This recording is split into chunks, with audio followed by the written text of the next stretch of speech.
2-3 kilometre daily पैदल जाना पड़ता है। रोजगार तो इस साल गड़बड़ी हो गया सभी का। पहली बार देख रहा हूँ ऐसे केले, बारिश की वजह से सब भीग गई भाई। ड्रोन पहुँच गया सीधे रांसी गाँव दीपक के घर पे। ऐसी चीजें लगाएंगे जिनमें मुनाफा अच्छा हो, ऐसे कुछ जुगाड़ करना पड़ता है कभी कभी। तो सबसे पहले आप सभी को मेरा प्यार व नमस्कार। मेरा नाम है आलोक राणा और स्वागत है आप सभी का देवभूमि उत्तराखंड के इन खूबसूरत पहाड़ों से। आज बहुत दिनों के बाद ऐसी प्यारी सी धूप खिली है और सामने की बर्फीली चोटियां भी बड़ी सुंदर दिखाई दे रही हैं। ऐसे में आजकल कुछ दिनों से मौसम बारिश वाला था। अभी ऐसा है ना, थोड़ी देर में देखना दिन के टाइम तक पूरे बादल आ जाएंगे, शाम तक बरस भी सकते हैं।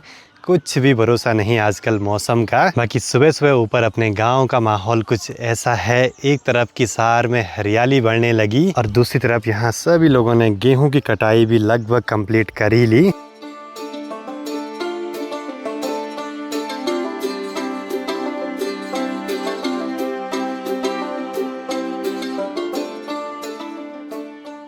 सुबह के 8:45 हो रहे हैं। एक बारी अभी तैयारी है परवाड़ी वाले घर पे जाने की। साथ ही यहाँ पे इस कट्टे पे रखे हैं गेहूं की बालियाँ, तो ये भी ले जानी पड़ेंगी भाई। हल्का हो गया, नहीं तो यहाँ से पूरी भारी ले जानी पड़ती।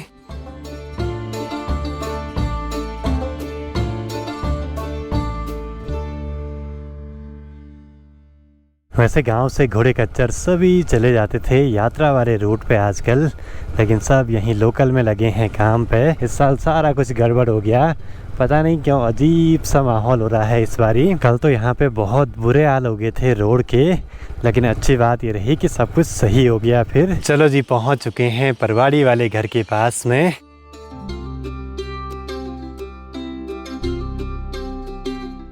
कल क्या हुआ कि मैंने वीडियो तो अपलोड कर दी, लेकिन पब्लिश करना ही भूल गया है। शाम के सीधे 7:30 बजे याद आई। बाकी यहाँ देखिए लंगूरों ने पूरे पेड़ की टहनियाँ मरोड़ी हुई हैं और ये है छंचरे का। और ये वाले दाने भी कुछ समय में पक के तैयार हो जाते हैं मॉनसून तक। मतलब इंसान ने प्रकृति में बहुत कम चीजें होंगी जिनको छोड़ा होगा, नहीं तो हर किसी को अपने यूज में ले आया। और यहाँ पे ये बेडू का पेड़ भी है भाई, इस पर एक कड़वाली गाना भी है भाई। बाकी घर के पास में ये काफल के पेड़ों पे भी काफल भी गायब से हो गई भाई, कुछ बारिश की वजह से, कुछ ओले पड़ने से और कुछ लंगूरों ने नुकसान कर दिए।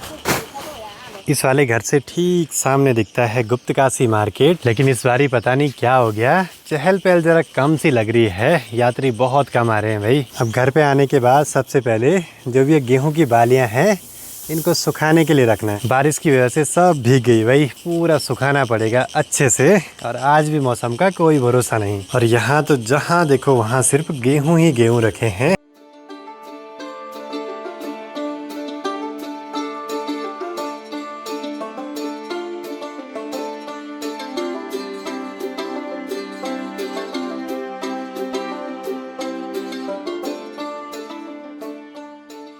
इस वाले घर पे काफ़ी लेट से धूप आती है, जिस वजह से सुबह के टाइम पे बहुत काम निपटा सकते हैं ठंडे ठंडे माहौल में। बाकी धीरे धीरे यहाँ पे बेल वगैरह भी होने लगी हैं। सोचा था कि आज यहाँ पे इन गेहूं की कुटाई करेंगे, लेकिन मौसम थोड़ी देर में फिर गड़बड़ दिखा रहा है।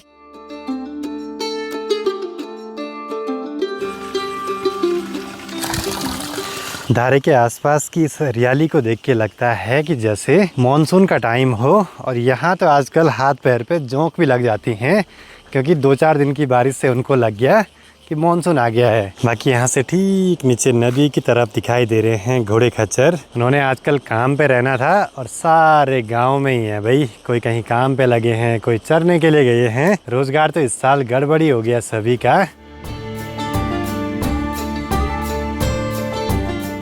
बंदर वगैरह नुकसान न पहुंचाए तो पास में ही कुछ केले हैं, उनको निकाल देते हैं भाई। सारे केले के पेड़ तो सुअर ने उधेड़ दिए, लग रहा है वो वहीं पे पक गए।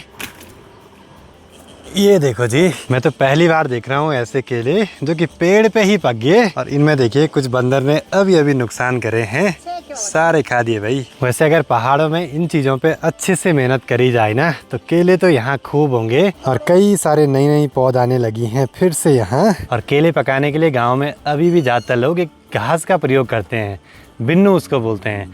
उसके अंदर लपेट के रखते हैं, कुछ दिनों में आराम से पक जाते हैं। नेचुरल तरीके से पके हुए बहुत मीठे हो रहे। पता नहीं आज अपने इस माइक में फिर से दिक्कत आ रही है इसके रिसीवर में, बार बार डिस्कनेक्ट हो रहा है तो ऑडियो ख़राब हो रही है। इस वाले घर के आसपास मेहनत करेंगे, ऐसी चीज़ें लगाएंगे जिनमें मुनाफा अच्छा हो और चीज़ें हो भी जाएं, बस जंगली जानवरों से बचाना पड़ेगा।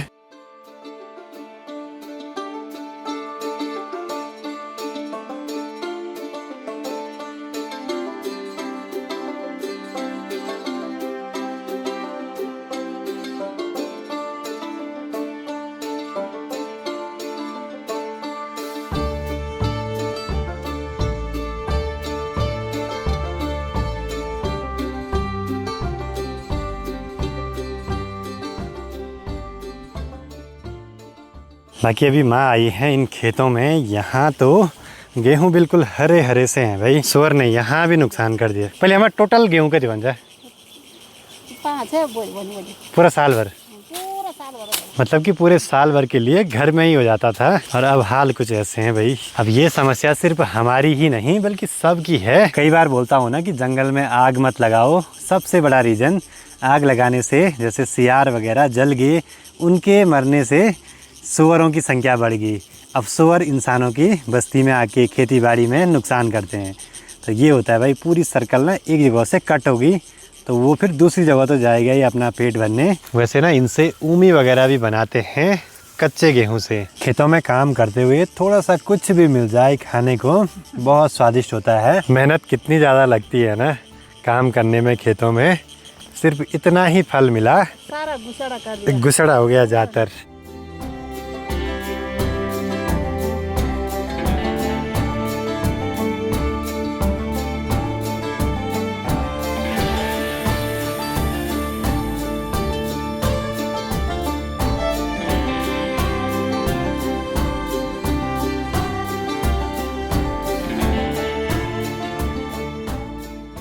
जब तक ये तेज़ धूप है तब तक इन पूलियों को ऐसे सुखाने के लिए रख देते हैं। बारिश लगेगी तो फिर से इकट्ठा करने पड़ेंगे। घर की छतों में आजकल जहाँ देखो वहाँ सिर्फ गेहूं रखे हैं सुखाने के लिए। पर मौसम तो ऐसा है, काले काले बादल आ गए और किसी भी समय ये बादल बरस सकते हैं, तो अपनी तैयारी पे फिट रहना पड़ेगा। अचानक से सारे गेहूँ समेटने भी पड़ सकते हैं। यहाँ से फिर से पहुँच गया धारे के पास में। अब यहाँ से सारे केले ले जाने घर। घर में आने के बाद अब ठंडे ठंडे माल्टे के जूस का आनंद लेते हैं।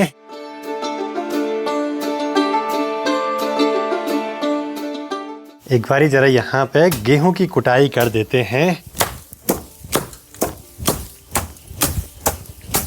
अगर गेहूं अच्छे से सूखे हों तो फिर कूटने का मजा ही कुछ अलग रहता है। जिस चीज़ का डर था वही हुआ, बूंदाबांदी हो गई स्टार्ट।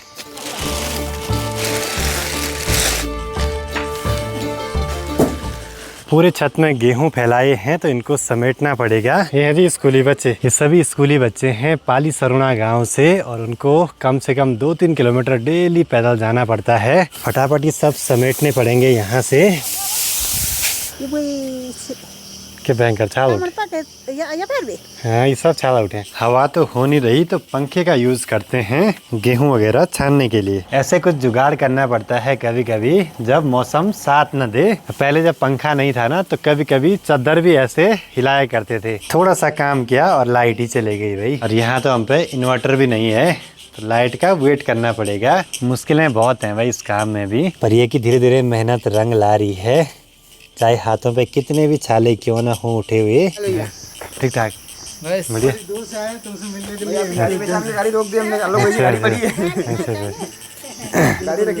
अच्छा कहाँ से आप लोग? अच्छा ठंडा पानी। तो चलो जी, उज्जैन से आए हैं अपने कुछ भाई मिलने के लिए जो कि हैं अभी केदारनाथ धाम यात्रा पे। और ठीक सामने देखिए भाई, बहुत भयंकर हो रहा मौसम, काले काले बादल पहाड़ों को घेरे जा रहे हैं। वाह वाह। शाम के 4 बजने वाले हैं और मौसम देखिए भाई बहुत ही ख़राब हो रहा है। काले काले बादल पूरी केदार घाटी को घेरे हुए हैं। बाकी उज्जैन महाकाल जी की नगरी से जो भाई आए हैं मिलने के लिए, इनको जाना है केदारनाथ धाम। तो सभी को शुभ यात्रा, आना जरूर दोबारा।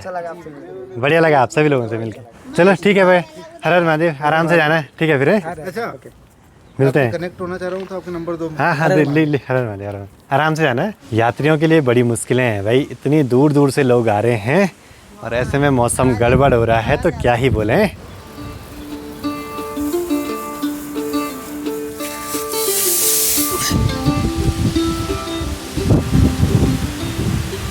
कुछ ज़्यादा ही भयंकर वाली बारिश आ गई सामने गुप्तकाशी के पास से।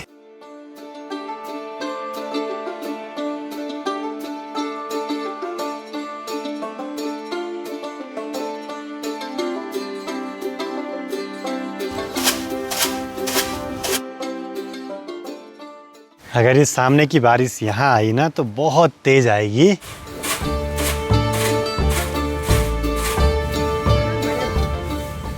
बारिश जरा शांत तो होगी, हल्की हल्की बूंदाबांदी हो रही है बस। मुश्किल तो बहुत है भाई इस वाले माहौल में, कहीं यात्रा करना, कहीं जाना। शाम के भी 6 बजने वाले हैं, बस अब निकल पड़ते हैं यहाँ से नए वाले घर की ओर वापसी। और इस बारिश से ठंडक का ज़्यादा एहसास हो रहा है। तो कोई भी अगर मिलने के लिए आते हैं तो ये बाइक अगर यहाँ पे खड़ी है, इसका मतलब मैं परवाड़ी वाले घर पे हूँ। हाथों पे ऐसे छाले उठे हैं तो बाइक चलाने को भी अजीब सा हो रहा है। चलो जी, भीगते भागते पहुँच गए घर पे। हल्की हल्की बूंदाबांदी हो तो रही है, लेकिन जो नज़ारे हैं ना वो तो बड़े गजब के हैं। खुद को ड्रोन उड़ाने से रोक नहीं सकते ऐसे में।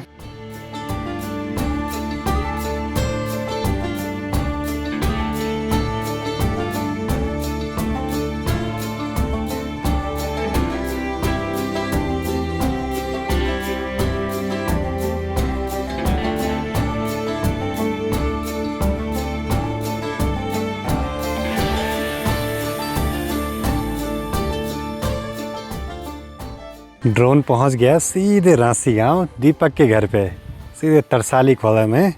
पर बैटरी हो गई लो तो वापस बुलाना पड़ेगा।